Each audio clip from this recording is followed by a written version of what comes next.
नमस्ते दोस्तों। आज की इस कहानी में आपका स्वागत है।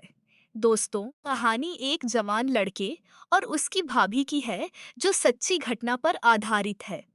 एक दिन की बात, कार्तिक की भाभी रिया की कमर में बहुत ज्यादा दर्द हो रहा था क्योंकि उनको कमर में लचक पड़ गई थी। कार्तिक ने रिया के बेडरूम में आया और बोला, चलिए भाभी आप लेट जाइए, मैं आपकी कमर पर बाम लगाकर हल्की मालिश कर देता हूँ ताकि आपका बचा हुआ दर्द भी ठीक हो जाए। रिया ने उसे मना करते हुए कहा, नहीं रहने दो कार्तिक, मैं खुद कर लूंगी। कार्तिक ने कहा, लेकिन आप खुद से बाम तो लगा लेंगी, लेकिन मालिश करना बड़ा मुश्किल होगा।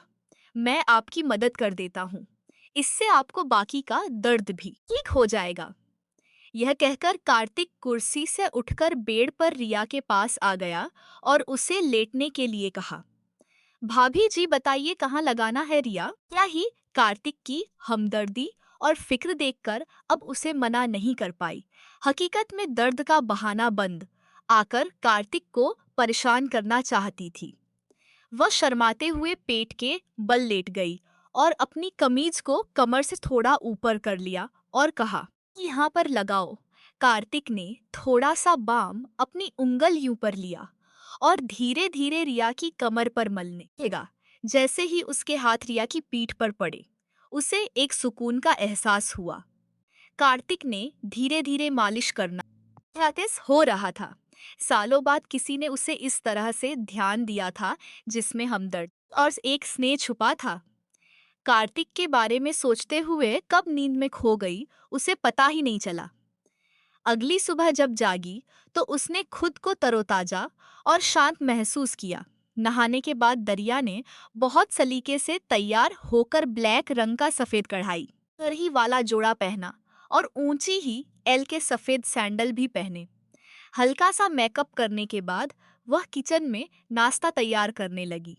नाश्ता बनाते समय हर बार वह किचन के दरवाजे पर आकर सीढ़ियों की ओर देख रही थी। कार्तिक एक काम पर जाने का समय हो गया था। जैसे ही वह नाश्ता तैयार करके बाहर आई, कार्तिक सीढ़ियों से नीचे उतर नहीं रहा था। आज तो बहुत ही बेहतर लग रही है भाभी जी, लगता है कल की मालिश का असर हुआ, कार्तिक ने मुस्कुराते हुए कहा। उसकी नजरें रिया के लिबास और फिर पेंसिल हिल वाले सैंडल पर थी। रिया ने भी मुस्कुराते हुए जवाब दिया, असर तो हुआ, लेकिन तुझे कैसे पता? कार्तिक थोड़ा शर्माते हुए बोला, भाभी जी, आज आपने हमेशा की तरह ये सैंडल जो पहने हैं तो मुझे लगा कि कमर का दर्द अब ठीक है। रिया ने हंसते हुए कहा, बिल्कुल बिल्कुल सही पहचाना तूने। अब डाइनिंग टेबल पर बैठ, मैं नाश्ता लेकर आती हूँ। क्या? फिर दोनों साथ में नाश्ता करने लगे। इसी बीच कार्तिक ने रिया से पूछा, भाभी जी, आप कभी साड़ी नहीं पहनती क्या? कि रिया ने जवाब दिया, पहनती हूँ, लेकिन बहुत कम साल में, एक आध बार, अगर कोई खास मौका हो तो। क्यों? कार्तिक ने कहा, नहीं, बस इसलिए कि मैंने आपको कभी साड़ी में नहीं देखा। मेरा ख्याल है आप पर साड़ी बहुत ही खूब जमेगी। फिर कार्तिक जाते समय बोला, भाभी जी, रात का खाना मैं बाहर से ही ले आऊंगा, आप बनाना मत। इस पर रिया ने मुस्कुराते हुए कहा, ठीक है। तो कार्तिक ने फिर कहा, अगर किसी और चीज की जरूरत हो तो बता दीजिए, मैं आते समय लेता आऊंगा। इस पर रिया ने कहा कि उसे किसी और चीज की जरूरत नहीं है। और फिर कार्तिक के जाने के बाद वह छोटे मोटे कामों में लग गई। इसके बाद वह ऊपर जाकर कार्तिक के कमरे को भी ठीक करने लगी। इसी दौरान रिया को उसके बेड के नीचे कुछ कपड़ा पड़ा हुआ नजर आया, तो उसने नीचे झुककर उसे बाहर निकाला। यानी तो उसकी आंखें हैरानी के मारे फटी की फटी रह गई। वह एक सफेद रंग का रेशम अद्विस्त्र था जो शायद किसी लड़की की है। रिया ने उसे ध्यान से देखा और समझ गई कि किसी की व्यक्तिगत चीज हो सकती है जो गलती से यहाँ रह गई हो। उसने तुरंत ही कपड़े को एक तरफ रख दिया और कमरे की सफाई करने लगा। इसी बीच उसे 3 दिन पहले की ना याद आई। रोहन और रीना इसी कमरे में एक दूसरे के साथ थे। उसे लगा कि यह कपड़ा शायद रीना का ही होगा। रिया ने कपड़े को उठाकर देखा तो उस पर कुछ सफेद दाग नजर आए। उसे समझ यह देर नहीं लगी कि वह लोग कैसे हैं। इस दागों को देखकर वह किसी दूसरी दुनिया में खो गई। तभी अचानक बाहर मुख्य दरवाजे पर दस्तक हुई। तो कि उसने उस कपड़े को वापस बैठकर नीचे रखा और बाहर आकर दरवाजे की ओर देखा। उसने यह देखा कि पड़ोस में रहने ये वाली कोमल भाभी खड़ी थी। अरे भाभी, मैं अभी आती हूँ, रिया ने कहा और जल्दी से कार्तिक का कमरा बंद किया और नीचे आकर दरवाजा खोला। कोमल, जो पड़ोस में रहती थी, अपनी उम्र के 85वें दशक में थी और घर में ही ब्यूटी पार्लर चलाती थी।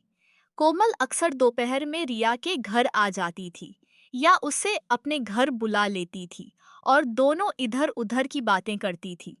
उस समय उस दिन भी रिया और कोमल गली मल्ली की ढेरों बातें कर रही थी। कोमल के जाने के बाद रिया ने एक बार फिर से नहाने का मन बना आया। सुबह कार्तिक ने साड़ी का जिक्र किया था, इसलिए नहाकर उसने नीले रंग की प्रिंटेड साड़ी पहन ली और साथ में सिल्वर रंग का पेंसिल हील वाले खूबसूरत सैंडल भी पहने। कार्तिक के आने का समय भी हो चला था और वह शाम के 4:15 बजे ही आ गया। जब रिया ने दरवाजा खोला तो कार्तिक उसे बड़े गौर से देखने लगा। उसे अपनी और इस तरह से ध्यान से एकता हुआ देखिया। मुस्कुराते हुए अदा से बोली, ऐसे क्या देख रहे हो?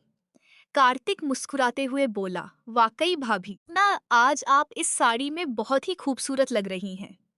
यह कहकर वह अंदर आ गया और वह साथ में रात का खाना भी लाया था। आ भाभी, यह मैं ऊपर जा रहा हूँ।